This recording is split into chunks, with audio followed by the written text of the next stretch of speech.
June 19, 1944. Task Force 58 steams 200 miles west of the Mariana Islands.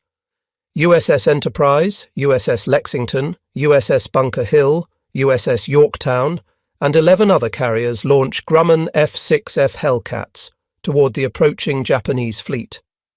Vice Admiral Mark Mitcher commands the American carrier force from his flagship Lexington, 15 flat tops carrying 905 aircraft against Imperial Japan's desperate attempt to stop the American advance toward their homeland. What Japanese naval aviators discover this morning will shatter their understanding of aerial combat. Lieutenant Warrant Officer Sakio Komatsu adjusts his flight suit in the ready room aboard the carrier Taiho at 0730 hours. The morning briefing emphasized maximum strike force against American carriers detected east of Guam.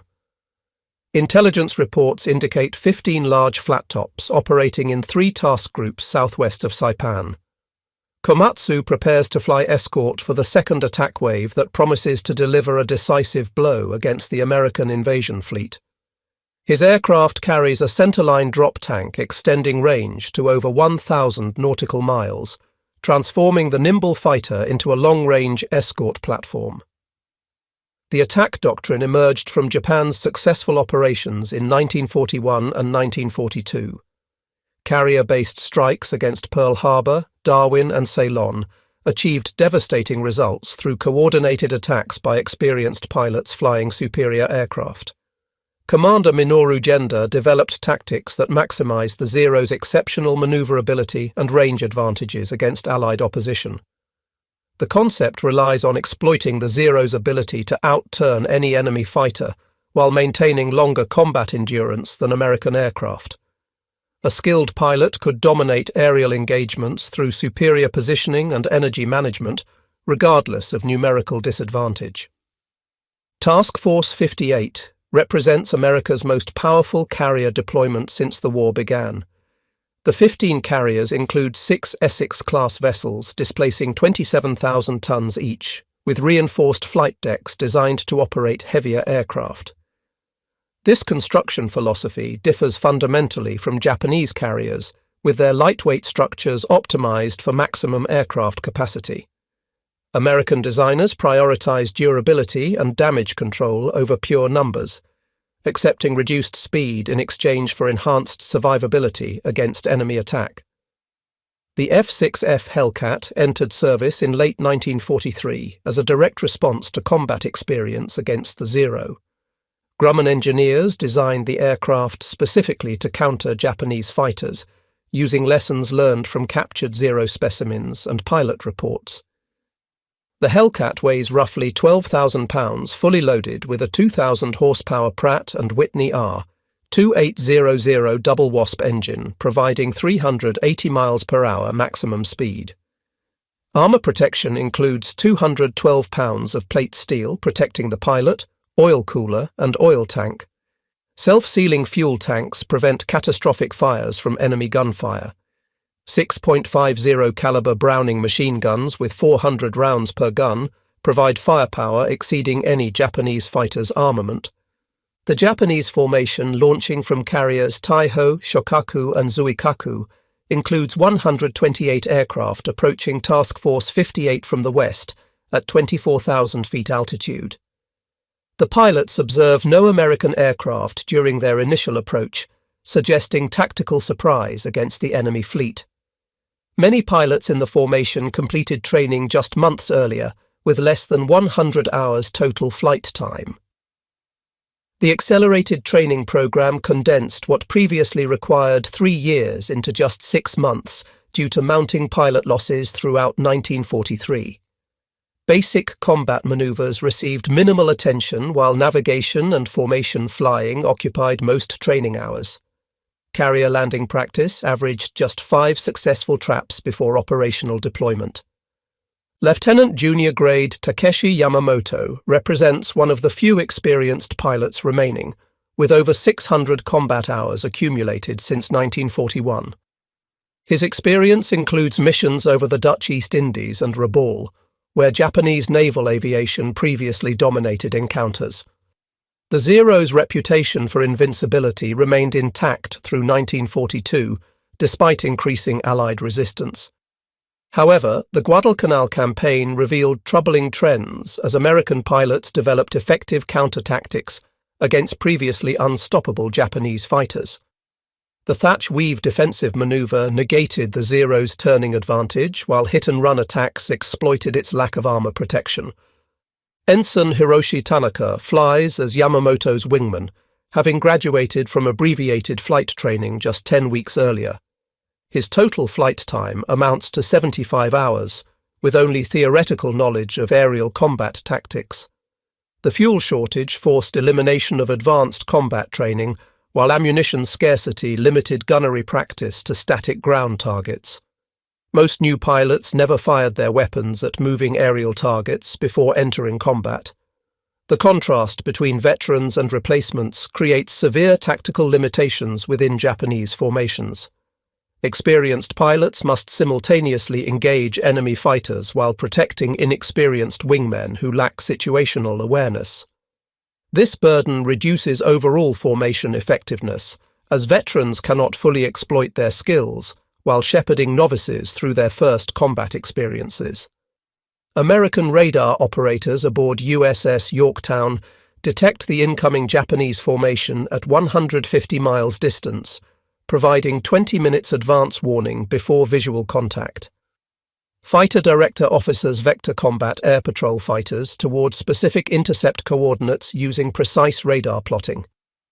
This technological advantage transforms aerial defense from reactive scrambling to coordinated interception with altitude and positional advantages. The Fighter Director system represents revolutionary command and control capability developed through 2 years of combat experience. Each carrier maintains a combat information center where trained officers track all airborne contacts using radar displays. Radio communications link directors with airborne fighters, providing real-time tactical guidance throughout engagements. This centralized control maximizes defensive efficiency by concentrating fighters at optimal intercept points. Commander David McCampbell leads VF-15's 1st Division from USS Essex, climbing toward the incoming raid at military power. His 12 Hellcats maintain tight formation while following radar vectors toward their assigned targets. Each pilot averages over 300 hours flight time, with extensive gunnery and tactical training completed stateside. The American training program expanded dramatically throughout 1943, producing 10,000 new naval aviators annually. Operational training units provided 500 hours total flight time, including 150 hours in combat aircraft types. Advanced fighter training emphasized deflection shooting, energy management, and coordinated team tactics against dissimilar aircraft simulating enemy capabilities. The Hellcat's design philosophy prioritizes pilot survival through comprehensive protection systems. Armor plate surrounds the cockpit, including seatback, headrest, and floor panels totaling over 200 pounds. The bulletproof windscreen consists of 1.5-inch laminated glass capable of stopping 7.7mm rounds at point-blank range. Self-sealing fuel tanks use multiple rubber layers that expand when punctured, preventing fuel leaks and fires. The robust airframe withstands significant battle damage while maintaining structural integrity. Test flights demonstrated the Hellcat's ability to absorb multiple 20mm cannon hits while remaining controllable. This durability provides psychological confidence, as pilots know their aircraft can survive encounters that would destroy enemy fighters. The Japanese formation encounters the first Hellcats at 09:15 hours approximately 90 miles west of Guam. The American fighters attack from above and behind using their altitude advantage for high-speed diving passes. Ensign Tanaka breaks left, attempting to force an overshoot, but the Hellcat follows his turn with surprising agility. The American fighter's superior power allows sustained turning at speeds where the Zero's controls become heavy and unresponsive. Multiple .50 caliber rounds strike Tanaka's aircraft, severing control cables and puncturing fuel tanks that immediately ignite. The Zero's lack of armor protection proves catastrophic, as armor-piercing incendiary rounds penetrate the thin aluminum structure. Tanaka's aircraft explodes when flames reach the wing fuel tanks, demonstrating the Zero's vulnerability to concentrated firepower. This shocking destruction contradicts everything Japanese pilots believed about their aircraft's combat superiority. The psychological impact spreads through the formation as pilots witness their fighters destroyed with apparent ease. Commander McCampbell's division executes coordinated slashing attacks against the Japanese formation using superior speed and firepower. The Hellcats dive from 28,000 feet, reaching 450 miles per hour in their attack runs before zooming back to altitude. This energy-based tactical approach negates the Zero's maneuverability advantage while exploiting its inferior high-speed handling characteristics. The Japanese pilots attempt traditional turning engagements, but cannot force the Americans into sustained dogfights. Each Hellcat pilot maintains strict energy discipline, refusing to engage in low-speed turning battles where Zeros excel. The Americans demonstrate remarkable teamwork, with wingmen protecting leaders during attack runs, while maintaining mutual support throughout the engagement. This coordination reflects extensive multi-aircraft tactical training, emphasizing section and division tactics over individual combat. The Hellcat's robust radio equipment enables clear communications despite electromagnetic interference from dozens of simultaneous transmissions. Japanese pilots struggle with inferior radio systems that produce static and feedback, preventing effective tactical coordination. Many Zero pilots disable their radios entirely due to constant interference, relying on hand signals and pre-briefed formations. This communication breakdown compounds tactical disadvantages as Japanese formations fragment under coordinated American attacks. The first engagement ends with severe Japanese losses as 12 Zeros fall to Hellcat guns within 8 minutes. American pilots observe multiple characteristics that contradict intelligence estimates of enemy capabilities. The Japanese fighters demonstrate poor gunnery, with most bursts passing harmlessly behind intended targets. Their evasive maneuvers follow predictable patterns, suggesting inadequate combat training and limited tactical repertoire. Several Japanese pilots abandon advantageous positions through apparent confusion or inexperience, failing to exploit brief opportunities when Hellcats present vulnerable aspects. Lieutenant Alexander Vratsiu from VF-16 aboard Lexington intercepts a second Japanese formation attempting to penetrate the fighter screen. His section of 4 Hellcats engages 12 enemy aircraft with devastating effectiveness, shooting down 6 planes in 8 minutes. Vratsiu expends only 360 rounds of his 2,400-round ammunition load, demonstrating the effectiveness of American gunnery training.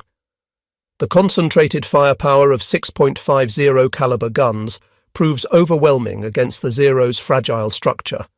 Short bursts produce immediate catastrophic damage, with wings separating, engines exploding, and fuel tanks igniting from incendiary rounds. The technological disparity becomes increasingly apparent as the battle develops throughout the morning. Hellcats absorb multiple hits from Japanese 7.7mm machine guns without significant damage, while their own weapons destroy Zeros with minimal ammunition expenditure.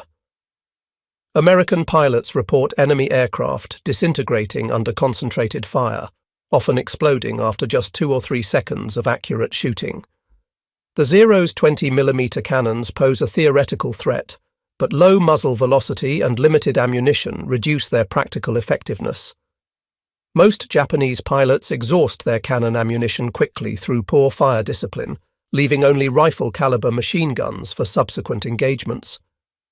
Radar-directed fighter control enables efficient vector management as American fighters intercept multiple incoming waves. The fighter direction officers maintain complete tactical awareness through radar tracking and pilot reports, positioning fresh fighters at optimal intercept points. This systematic defense prevents Japanese formations from coordinating massed attacks against the carrier force. Individual Japanese groups arrive piecemeal, encountering concentrated Hellcat formations positioned for maximum tactical advantage. The raiders suffer progressive attrition before reaching effective attack range of American vessels. Vice Admiral Jisaburo Ozawa launches his second wave at 0856 hours, comprising 128 aircraft from all available carriers. The strike includes 48 Zero fighters, 53 Judy dive bombers, and 27 Jill torpedo bombers tasked with overwhelming American defences through sheer numbers. However, the inexperienced pilots struggle with basic navigation as formations fragment during the long approach flight. Several groups become lost entirely, wandering aimlessly while consuming precious fuel reserves before finding their targets. Lieutenant Russell Reiserer from VF-31 aboard USS Cabot intercepts the second wave's leading elements 60 miles from the task force.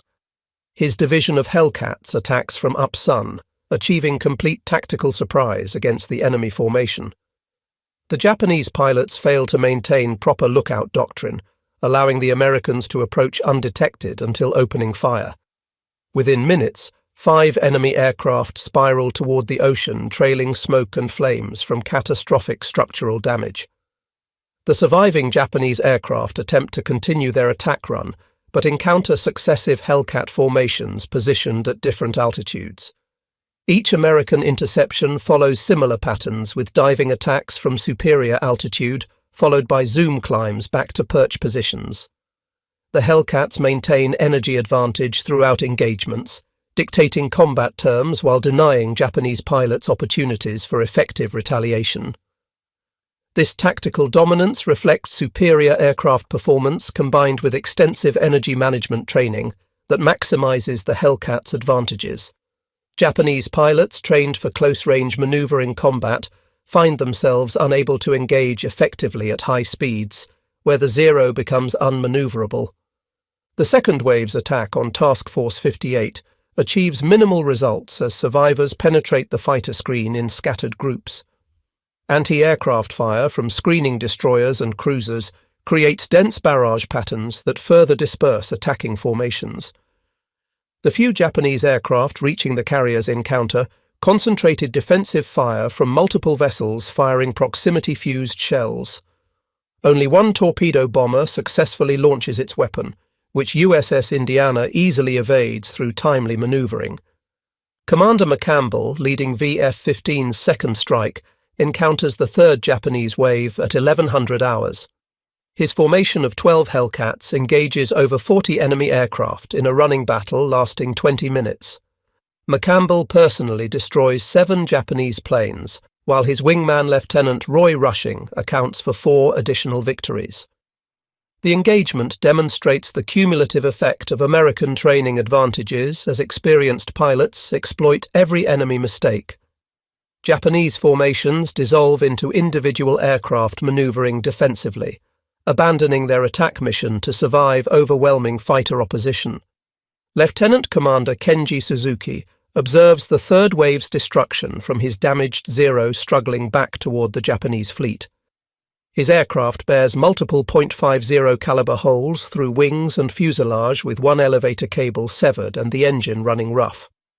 The severe losses exceed anything experienced in previous carrier battles, including Midway, where at least some aircraft successfully attacked enemy ships.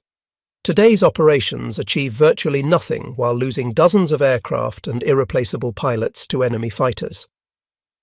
The intelligence failure becomes apparent as returning pilots report encountering an entirely new American fighter with unprecedented performance characteristics. Previous intelligence estimates based on captured F6F Wildcats suggested American fighters remained inferior to updated Zero variants in all performance parameters except diving speed. The Hellcat's ability to outclimb, outturn at high speed, and absorb tremendous damage contradicts every assumption underlying Japanese tactical planning. The enemy fighter appears purpose-built to exploit every Zero weakness, while negating its traditional advantages. Aboard Taiho, Admiral Ozawa receives fragmentary reports indicating catastrophic losses among all 3 attack waves. Surviving pilots describe overwhelming fighter opposition, with American aircraft appearing at every altitude and direction. The coordinated defensive system prevents concentration of attacking forces while achieving disproportionate attrition against Japanese formations. Radio intercepts suggest American losses remain minimal despite engaging superior numbers of Japanese aircraft throughout the morning's operations. Air operations officers aboard the Japanese carriers tally the mounting casualties as aircraft fail to return from their missions. The first wave launched 69 aircraft, but only 27 returned to their carriers, with many bearing significant battle damage. The second wave suffers even worse, with barely one-third of 128 aircraft surviving the American fighter gauntlet. These losses represent not just aircraft, but irreplaceable pilots whose training required years of peacetime development. The implications extend beyond immediate tactical defeat to strategic collapse of Japanese naval aviation capability. The returning pilots exhibit signs of severe psychological trauma from their encounter with American fighters. Young aviators who graduated training just weeks earlier describe terror and helplessness facing an enemy that seems invulnerable to their attacks. Their 7.7mm machine guns appear completely ineffective, while American 50s tear their aircraft apart with devastating efficiency.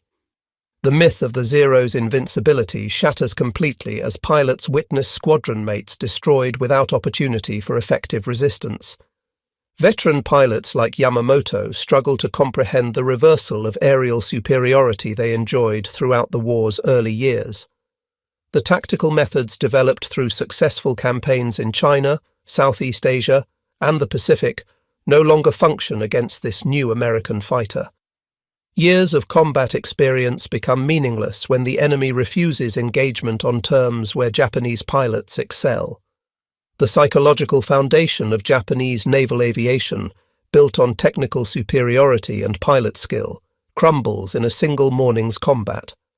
Morale aboard Japanese carriers plummets as maintenance crews count empty parking spots where aircraft should have returned.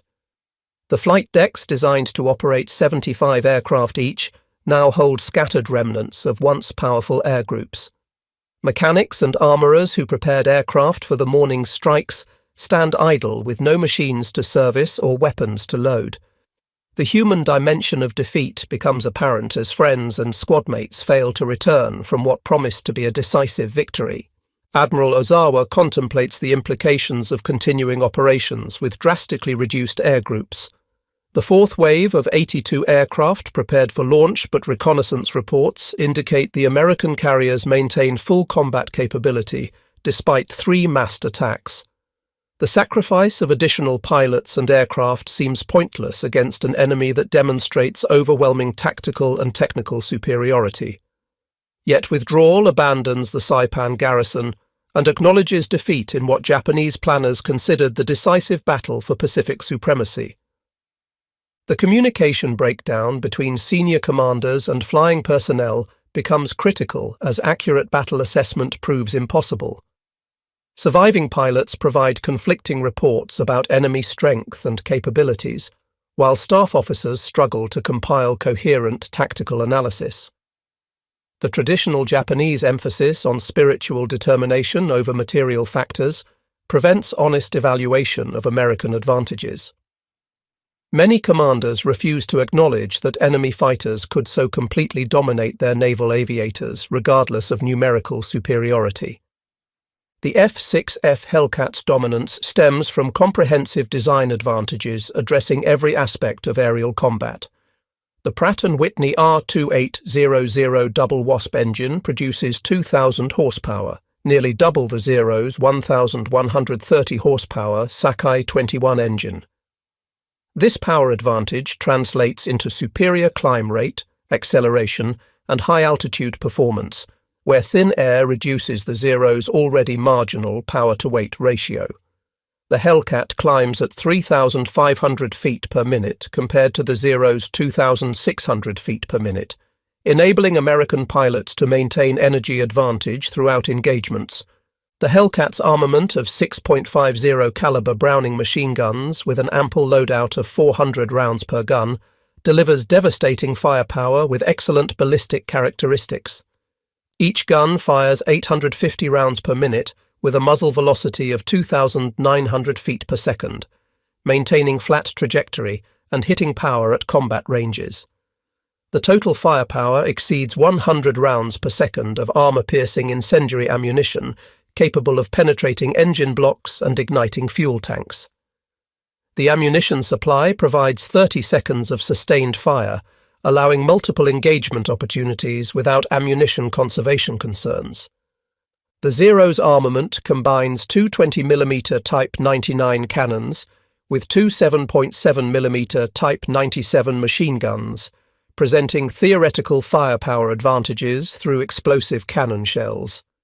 However, the cannon's low muzzle velocity of 2,460 feet per second creates significant trajectory drop requiring different aiming points from machine guns.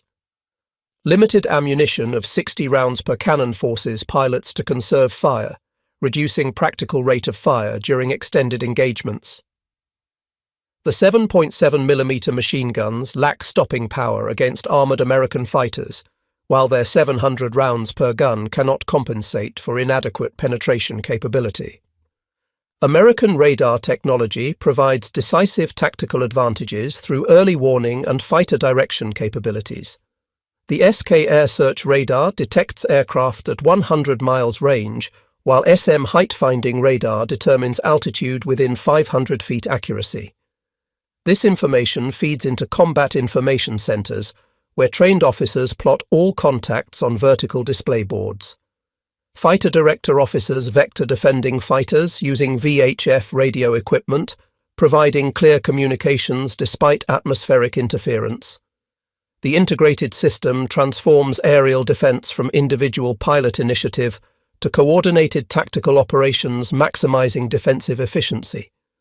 Japanese carriers lack effective radar systems, with most vessels relying on visual observation for air defense coordination. The Type 21 air search radar installed on some carriers provides only 60 miles detection range with poor reliability and frequent false contacts.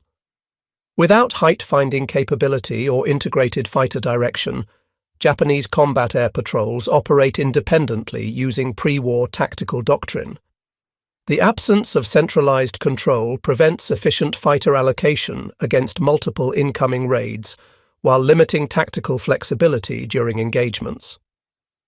By late 1944, a new Japanese Navy pilot graduated with just 40 hours flying time, while his American opponent had at least 525 hours flying time. American pilots average extensive gunnery training with camera guns recording accuracy during simulated combat. Formation tactics receive equal emphasis, with pilots learning energy management, mutual support, and section tactics during advanced training. Operational training units provide realistic combat preparation using experienced instructors rotating from frontline squadrons. Japanese replacement pilots average just 100 hours total flight time with minimal combat training before operational deployment. The fuel shortage forces reliance on ground instruction and limited flying hours in obsolete training aircraft. Most pilots never fire weapons at aerial targets before entering combat, while formation flying emphasizes parade ground precision over tactical flexibility. The abbreviated training program eliminates aerobatics, instrument flying, and night operations considered essential in pre-war curriculum. The qualitative difference in pilot capability magnifies aircraft performance disparities throughout aerial engagements. The fourth Japanese wave launches despite mounting evidence of catastrophic losses among earlier strikes. Admiral Ozawa commits his remaining 82 aircraft, hoping to achieve some damage against American carriers before withdrawing westward. However, these aircraft encounter even more intense fighter opposition as American carriers recover, refuel, and relaunch their combat air patrols. The systematic destruction continues with mechanical precision as Hellcats positioned at multiple altitudes engage each incoming group. By 14:30 hours, American search aircraft locate the Japanese fleet 275 miles west-northwest of Task Force 58. Admiral Mitchell launches a maximum effort strike of 216 aircraft, despite the extreme range requiring careful fuel management. The American strike includes 85 Hellcat fighters demonstrating offensive capability beyond pure fleet defense roles. While Japanese carriers struggle to maintain minimal defensive patrols with surviving aircraft, American carriers surge overwhelming offensive power. The role reversal from morning's defensive success to afternoon offensive operations showcases American operational superiority. The American strike finds Japanese carriers virtually defenseless, with only 35 operational fighters remaining from over 400 aircraft available that morning. Hellcat fighters sweep aside token opposition, while dive bombers and torpedo planes attack without significant interference. The carrier Hio sinks after multiple torpedo hits, while Zuikaku and Chiyoda suffer severe damage from bomb strikes. Japanese anti-aircraft fire proves ineffective against coordinated attacks pressed home with determination by experienced American pilots. The return flight occurs after sunset, creating navigation challenges as pilots struggle to locate their carriers in darkness. Admiral Mitchell makes the unprecedented decision to illuminate his carriers despite submarine threats, turning on searchlights and deck lights to guide returning aircraft. This calculated risk prioritizes aircrew recovery over ship security, demonstrating American confidence in their tactical position. Despite losing 80 aircraft to fuel exhaustion and night landing accidents, personnel recovery reaches 85% as destroyers rescue pilots from the water. The operational tempo continues as carriers prepare for dawn searches to locate the retreating Japanese fleet. Admiral Ozawa's withdrawal acknowledges complete defeat with only 35 operational aircraft remaining from 430 embarked that morning. The Japanese fleet that entered battle expecting decisive victory retreats, having accomplished nothing beyond confirming American aerial supremacy. The loss ratio exceeds 10-1 in favor of American forces, with Japanese naval aviation effectively eliminated as an offensive force.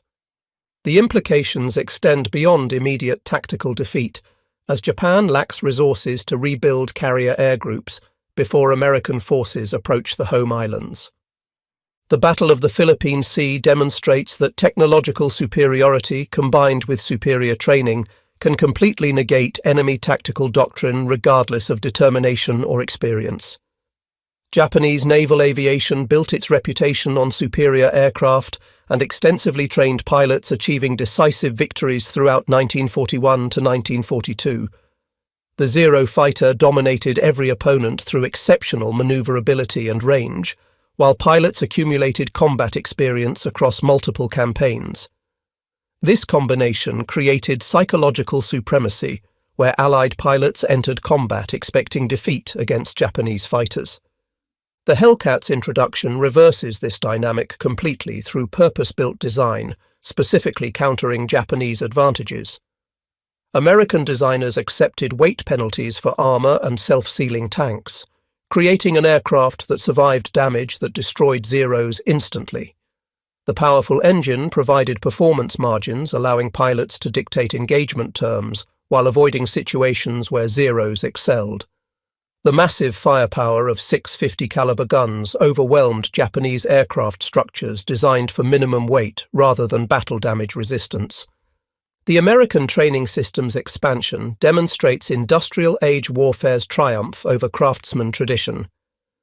While Japan struggled to train hundreds of replacement pilots using abbreviated programs, America trained thousands using systematic curriculum developed through operational analysis. The assembly line approach to pilot production achieved consistent quality through standardized instruction and extensive flying hours. Each American pilot represented an interchangeable component in the naval aviation system, rather than an irreplaceable individual whose loss crippled unit effectiveness. The radar-directed fighter control system exemplifies technological force multiplication beyond individual aircraft capabilities. The ability to position fighters optimally before visual contact negates Japanese tactical surprise while maximizing defensive efficiency. This systematic approach to aerial defense transforms carrier task forces from vulnerable targets to nearly impregnable fortresses against conventional air attack. The integration of sensors, communications, and command functions creates synergistic capabilities exceeding the sum of individual components. Japanese naval doctrine's failure to adapt to changing circumstances proves fatal when pre-war assumptions encounter wartime reality. The emphasis on offensive operations using carrier aviation achieving decisive victory through single engagements becomes irrelevant against an enemy that refuses such terms. American forces accept gradual attrition through sustained operations rather than seeking climactic battles for theater supremacy. This operational patience, combined with industrial superiority, guarantees eventual victory regardless of individual engagement outcomes. The human cost extends beyond aircraft and pilots to institutional knowledge accumulated through years of training and combat experience. Japan's pre-war naval aviators represented an elite cadre whose skills required extensive development through rigorous selection and training. Their loss cannot be replaced through abbreviated wartime programs that produce pilots with minimal competence rather than excellence. The qualitative decline becomes self-reinforcing as inexperienced pilots suffer disproportionate losses, further degrading overall force effectiveness. Task Force 58 continues operations off Saipan despite Japanese attempts to disrupt the invasion through carrier aviation. The morning of June 20th brings renewed searches for the retreating Japanese fleet while maintaining defensive patrols against potential land-based attacks. American pilots who survived yesterday's combat describe it as just like an old-time turkey shoot, giving the battle its enduring nickname. The term captures both the one-sided nature of aerial combat and the mechanical efficiency of destroying Japanese aircraft. The final tally reveals the catastrophic scale of Japanese defeat, with 445 aircraft destroyed, including 395 carrier planes and approximately 50 land-based aircraft. American losses total 123 aircraft, with 80 falling to operational accidents rather than enemy action. Only 43 American planes fall to Japanese fighters and anti-aircraft fire during 2 days of intense aerial combat. The 10-to-1 exchange ratio exceeds any previous carrier battle, including the decisive American victory at Midway. More significantly, Japan loses over 400 pilots, including instructors recalled from training units, representing the last reservoir of experienced naval aviators. Admiral Ozawa's report to Combined Fleet Headquarters acknowledges the effective destruction of Japanese carrier aviation as an offensive force. The surviving carriers possess ships and aircraft but lack trained pilots capable of conducting effective operations against American forces. The mobile fleet that sortied expecting to achieve decisive victory returns, having demonstrated only American aerial supremacy. The strategic implications become apparent as American forces continue advancing toward Japan without meaningful aerial opposition from the Imperial Navy. The technological revolution in naval warfare demonstrated at Philippine Sea influences post-war aviation development worldwide. The integration of radar, communications, and fighter control establishes patterns followed by every major Navy seeking carrier aviation capability. The emphasis on pilot survivability through aircraft protection and systematic training becomes standard practice, replacing pre-war acceptance of attrition. The Hellcat itself continues serving through the Korean War, adapted for ground attack missions that exploit its robust construction and heavy armament. American industrial superiority ultimately proves decisive through quantity and quality advantages that overwhelm Japanese forces regardless of tactical innovation or individual courage. The ability to produce thousands of aircraft monthly while training pilots to operate them effectively creates insurmountable numerical superiority. Each American loss can be replaced multiple times, while Japanese losses become permanent degradation of combat capability. The production statistics reveal the hopelessness of Japan's position. America produces 96,000 aircraft in 1944, while Japan manages only 28,000 despite total national mobilization. The Hellcat achieves the highest kill ratio of any American fighter with 5,223 confirmed victories against 270 losses in aerial combat. This 19-to-1 ratio exceeds every other aircraft type, while accounting for 75% of all Navy aerial victories despite entering service halfway through the war.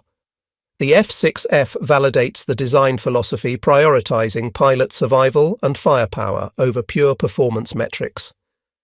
Veterans consistently praise the Hellcat's forgiving flight characteristics and ability to absorb battle damage while maintaining combat effectiveness. Japanese naval aviation never recovers from the Marianas disaster, relegated to desperate kamikaze attacks that sacrifice pilots and aircraft for minimal strategic impact. The institutional knowledge accumulated through decades of development disappears in a single day's combat against superior American forces. The Zero fighter that symbolized Japanese aerial supremacy becomes synonymous with obsolescence and vulnerability against modern American fighters. The psychological impact extends beyond military defeat to national recognition that spiritual determination cannot overcome material inferiority against industrial democracy's arsenal. The Battle of the Philippine Sea represents the culmination of American naval aviation development from Pearl Harbor's disaster through methodical construction of overwhelming superiority. The carrier task forces that Japan attacked in 1941, hoping to eliminate American Pacific presence, return multiplied tenfold with superior aircraft, pilots, and tactical doctrine. The transformation from desperate defense to offensive supremacy occurs through systematic application of industrial resources, technological innovation, and operational analysis. The Hellcat fighter embodies this evolution from reactive response to Japanese initiative toward purposeful dominance through superior design and employment. Admiral Mitcher's after-action report emphasizes the totality of American victory, while acknowledging the fortunate circumstances that concentrated Japanese attacks against prepared defenses. The combination of radar warning, fighter direction, and superior aircraft creates perfect conditions for defensive success against conventional air attacks. However, he warns that future enemies might develop asymmetric responses requiring continued innovation rather than reliance on proven formulas. This prescient observation anticipates the kamikaze phenomenon that emerges from Japan's desperate attempts to offset conventional inferiority. The individual pilot experiences reveal the human dimension beyond statistical abstractions of victory and defeat. American pilots describe the surreal experience of shooting down multiple enemy aircraft with minimal effort while feeling sympathy for opponents flying obsolete aircraft with inadequate training. Japanese survivors recount the horror of watching squadron mates destroyed without opportunity for effective resistance against an enemy that seems invulnerable. These personal narratives capture warfare's essential tragedy, where technological superiority translates into human suffering, regardless of individual courage or determination. The Marianas turkey shoot enters aviation history as demonstration of American aerial supremacy, achieved through systematic superiority in training, technology, and tactical doctrine. The battle proves that modern warfare rewards industrial capability and scientific advancement over warrior tradition and spiritual determination. Japan's attempt to achieve decisive victory through conventional carrier aviation ends in catastrophic defeat that eliminates their naval aviation as an effective force. The Imperial Navy that dominated the Pacific in 1942 becomes incapable of meaningful offensive operations by June 1944. The strategic consequences extend beyond immediate military defeat to fundamental reassessment of warfare's nature in the industrial age. Japan's military leadership must confront the reality that their nation lacks resources to compete with American production capability, regardless of tactical innovation. The decision to continue fighting despite mathematical certainty of defeat reflects cultural inability to accept surrender rather than rational strategic calculation. The kamikaze phenomenon emerges from this cognitive dissonance between accepting defeat's inevitability while refusing its implications. The sinking of carriers Shokaku and Taiho by American submarines on June 19th compounds the aerial defeat with irreplaceable platform losses. Shokaku, veteran of Pearl Harbor and every major carrier battle except Midway, succumbs to torpedoes from USS Kavala while refueling aircraft. Taiho, Japan's newest and most advanced carrier with an armoured flight deck, sinks from a single torpedo hit that causes catastrophic vapour explosions. These losses eliminate not just ships, but the institutional experience of their crews who cannot be replaced before war's end. The technological and training advantages demonstrated during the Marianas Turkey shoot establish patterns that continue throughout the Pacific War's remainder. American forces advance inexorably toward Japan, while Japanese forces attempt increasingly desperate defensive measures without meaningful success. The carrier task forces that seemed vulnerable to Japanese attack in 1941 become unstoppable instruments of American power projection by 1944. The transformation from defensive response to offensive supremacy occurs through methodical application of industrial democracy's advantages against military autocracy's limitations. The battle's aftermath sees American carriers continuing operations off Saipan, while Japanese survivors retreat to anchorages beyond American aircraft range. The invasion proceeds without meaningful interference from Japanese naval aviation that ceased to exist as an effective force. The airfields on Saipan, Tinian, and Guam soon host B-29 bombers that bring strategic bombing to Japan's home islands. The carrier battle intended to prevent this outcome instead confirms American ability to project power wherever their national strategy requires, regardless of Japanese opposition. Veterans of the Philippine Sea Battle remember the morning of June 19, 1944, as the day American naval aviation achieved unquestioned supremacy over its Japanese opponents. The months of preparation, training, and technological development culminate in a few hours of aerial combat that eliminate Japanese carrier aviation's offensive capability.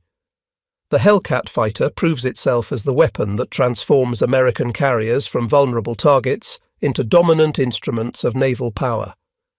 The pilots who fly these aircraft demonstrate that systematic training can produce competent aviators in quantity, overwhelming elite opponents through numerical and qualitative superiority. The lessons learned from the Marianas Turkey shoot influence naval aviation development for decades as nations recognize the importance of integrating technology, training, and tactical doctrine. The emphasis on pilot survivability through aircraft protection becomes standard design philosophy, while radar-directed fighter control establishes patterns for fleet air defense. The American victory demonstrates that industrial production capacity combined with technological innovation creates military superiority that traditional military virtues cannot overcome.